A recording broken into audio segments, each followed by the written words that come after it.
આખા હિન્દુસ્તાનના યુવાનોને, હિન્દુસ્તાનના ખૂણે ખૂણે બેઠેલા માણસના મનમાં એક વિચાર ઊભો કરી દીધો છે કે જે માણસે 70ના ધારાસભ્યોમાંથી 67 ધારાસભ્યોને જીતાડી શકે એ કોણ જીતાડી શકે? હમણાં આપણા આગેવાને કહ્યું કે કોઈ હિન્દુ નથી, કોઈ મુસ્લિમ નથી, કોઈ શીખ નથી.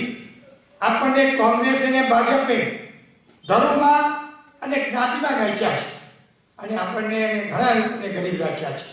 ત્યારે ગુજરાતમાં પરિવર્તન લાવવું ઘણું સહેલું શક્ય છે.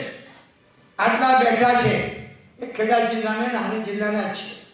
આપણે જો પ્રયત્ન કરીએ તો આમ આદમી પાર્ટીના આગળ લોકોને આગળ લાવીને એકાદ દેશમાંથી ને ગુજરાતમાંથી ભ્રષ્ટાચાર નાબૂદ કરવાનો આપણે પ્રયત્ન કરી શકીએ.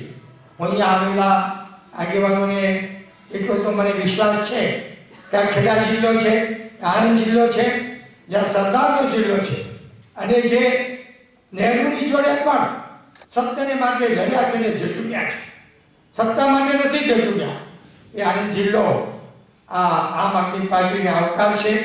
અને આવતી વિધાનસભાની ચૂંટણી પહેલા એમણે કહ્યું તેમ આ હોલ નહીં, આ પટાંગણ નાનું પડે એવા આપણે પ્રયત્નો કરીએ.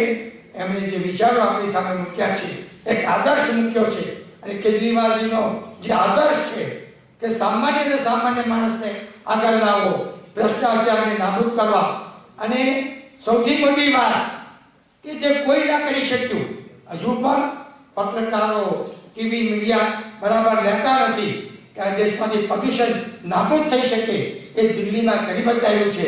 એના આટલા વિશ્વાસ સાથે આપણામાં પણ એક એમણે જોગ પૂર્યો છે. એ બદલ એમનો આભાર માનું છું. અને આવતા દિવસોમાં એ આવે કે ન આવે, સમય આકાર બધે ફરવાનું છે, ત્યારે આપણે આપણી જવાબદારી અદા કરીશું. એ સાથે આપ સૌનો આભાર. જય હિન્દ, જય ભારત.